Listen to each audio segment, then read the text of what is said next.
გამარჯობათ მეგობრებო, მოგესალმებით. სოციალში გავცემდა ესეთი ვიდეო რამდენიმე დღის უკან და ჩავაგდებ მე მას კომენტარებში ლინკს და თუ გაინტერესებთ, ნახეთ. სადღაც ხდება აფრიკის ქვეყანაში, რომელიღაც ეთყობა, რომელიღაც კარიერზე ჩამოწვა მიწა, მოყვნენ ადამიანები ამ მიწის ქვეშ და ჩვენ ხედავთ, რომ ორი განსაკუთრებით ამ ორიდან ერთი განსაკუთრებით ცდილობს გამოთხარა 40 და გადაარჩინა 9 ადამიანი სიკვდილს. ვიღაცა ზანგი, რომელსაც წარმოდგენა არ აქვს ქრისტიანულ სარწმუნოებაზე ალბათ. დიდი ალბათობით მან არც აზიარებულა არასოდეს, არც ლიტურგიაში მოუღია მონაწილეობა. ეხლა ესეთი შეკითხვა მინდა დავსვა, რამდენსა გვაქვს ეს ცხოვრებაში გაკეთებული, რომ ვიღაცა გქონდეს გადარჩენილი სიკვდილს, აშკარა სიკვდილს. რამდენმა გადავარჩინეთ სხვა ადამიანები. ეს ყოველთვის არ ხდება, ხო შეიძლება ადამიანმა მთელი ცხოვრება იცხოვროს და ასეთი რამ არ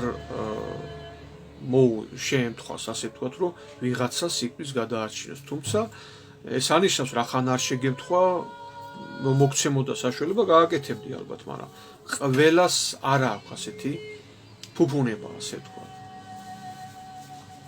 როცა ლაპარაკობენ, აი საერთოდ მეც ვიყავი ასე ერთი პერიოდი, მინდა გითხრათ, რომ ეს ჩემს მეტყველებაშიც იყო, აი სექტანტია, აი ლიბერასტი, აი ურწმუნო, აი წარმართები რაღაც.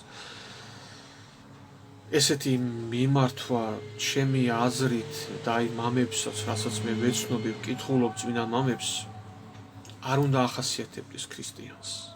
შენ ყველასთვის სიყვარული და სიკეთე უნდა გსურდეს. ყველასთვის, განურჩევნად ეროვნებისა თუ რელიგიური მწამცისა. ყველას ცხონება უნდა გინდოდეს შენ. აი ახლა როცა ესე ყოფენ, რა ის ერეტიკოსია და ის ჯოჯოხეთში ჩაიხრჩობა ან ის ურწმუნოა და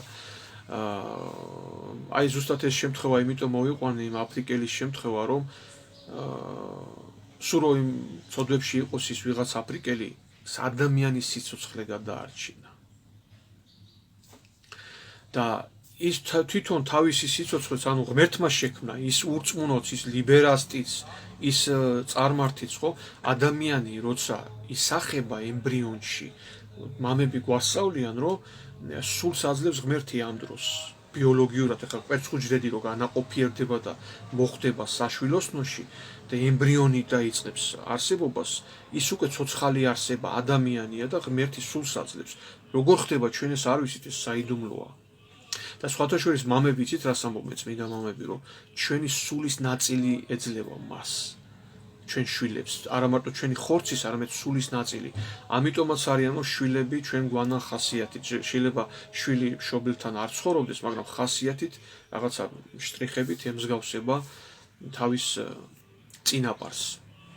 იმიტომ რომ ჩვენი სულის ნაწილი არიან ჩვენი და ამას აძლევს ღმერთი ამის უნარს. ამ სულს აძლევს ღმერთი ჩვენი სულის ნაწილს. როგორ ეს არ ვიცით, ეს ღვთაებრივი საიდუმლოა. მაგრამ რახან სულს აძლევს ღმერთი, ესე იგი მისი ქმნილებაა ისიც და ზრუნავს ღმერთი მათსეც. ერთი ფილმი არსებობს ასეთი სორაიას ჩაქორვა, ირანული ფილმია, ერთ-ერთმა ჩემმა მეგობარმა მირჩია, ფეის მეგობარმა ადრე. მიყვარს ფილმების ყურება და ხანდახან მithოვია, რომ აი რამე ფილმი მირჩიეთ, თქო და მირჩია ეს ძიმე ფილმია ძალიან საყურებლად. ირანში მოხდა 90-იან წლებში. ერთი მორწმუნე ქალბატონი, რომელიც ემორჩილება ქმარს, შვილებისთვის კარგი დედა, მეზობლებს თუ ვინმე გაჭირებულია, ავადმყოფია, ეხმარება და ესეთი მორწმუნე ქალბატონია და ქმარი დასწამებს ცილს, გრუშობას დააბრალებენ, შეიკრება იქ, ну მოკლედ მოვხაზავ ახლა. შეიკრება რაღაც ესეთი ალიანსი, ცილს დასწამებენ და ჩაქოლავენ, ამ ქალს მოკლავენ. და აღმოჩნდება, რომ შემდეგ სხვა ქალი ყოლია ამ ქმარს და ცოლის მოცილება უნდოდა. ახლა ვინმე მიტყვის, რომ ეს ქალი მოწამეობრივად აღსრულებული სამოთხეში არ მოხდება?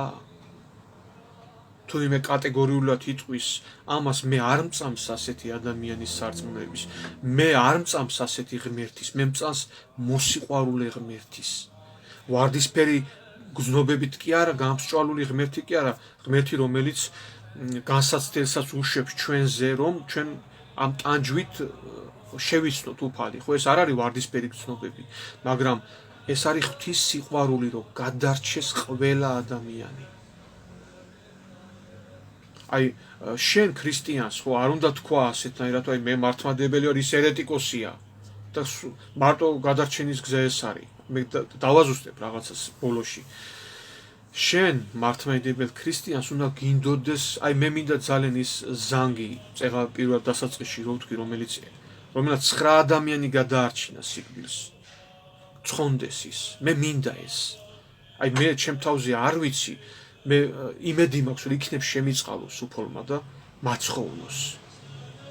მაგრამ აი ის ძალიან მინდა რომ ცხონდეს ის ზანგი. მე ძალიან მინდა ცხონდეს სორაიასნაირი მოწამებრივად აღსრულებული ადამიანები. და სახარებაში ეს წერია უფალი ბრძანებს, რომ ნეტარ არიან სიმართლისთვის დევნილნი, რათა მათია ცათასასუფეველი. და სორაია არის თუ არა სიმართლისთვის დევნილი და მისი მსგავსი ადამიანები კაცობრიობის ისტორიაში. და რამაზდებს კიდევ იმედს, იცით, აი ქრივის 2 ლეპტა. ჩვენ ვიცით სახარებიდან უფალი, როდესაც ტაძართან იდგა მოწაფეებთან ერთად, ერთმა მოხუცმა ქრივმა 2 ლეპტა ფულის ერთეული იყო ისრაელში იმ დროს. 2 ლეპტა შეიტანა შესაწირავში. ეს 2 ლეპტა იყო ძალიან მცირე თანხა. 2 ბეღურას იყიდიდი მისი.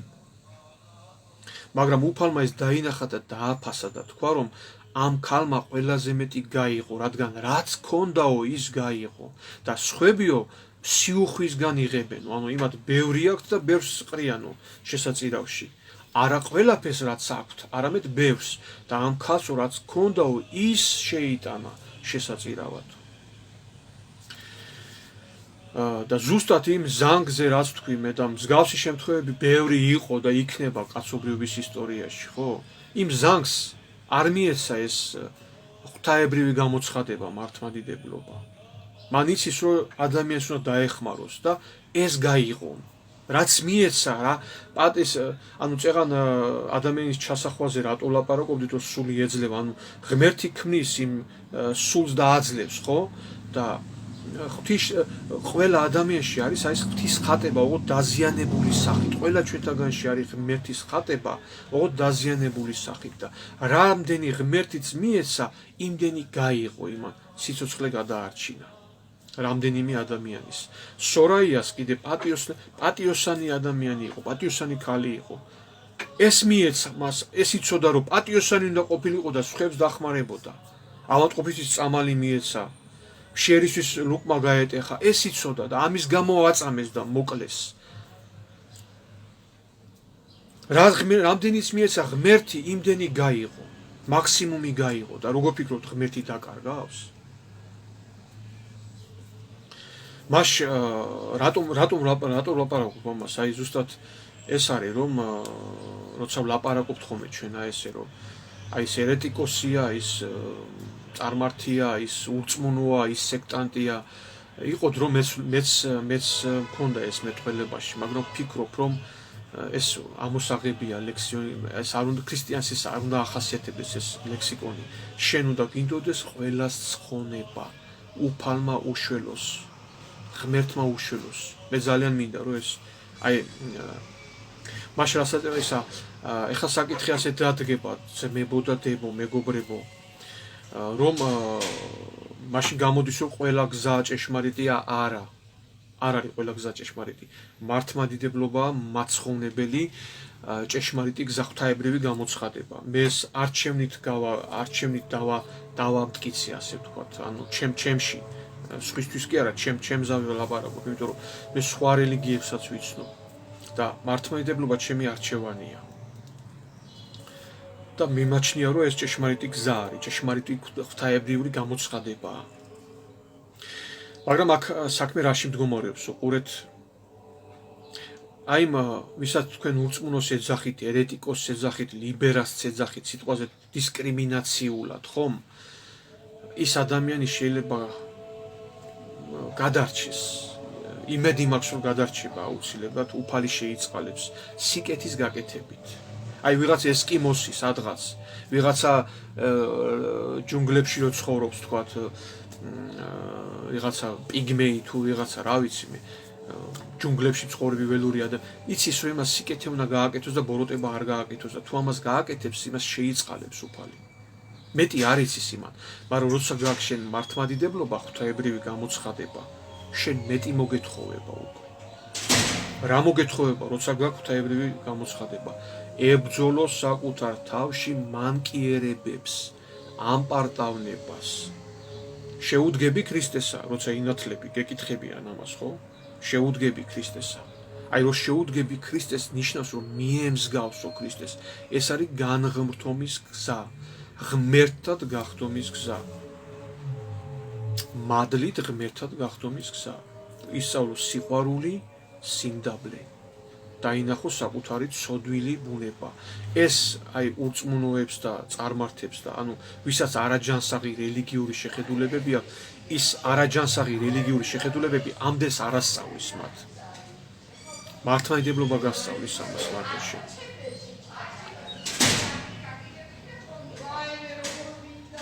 დიახ ამიტომ როცა მოგეცა ღვთაებრივი გამოცხადება მართლმადიდებლობა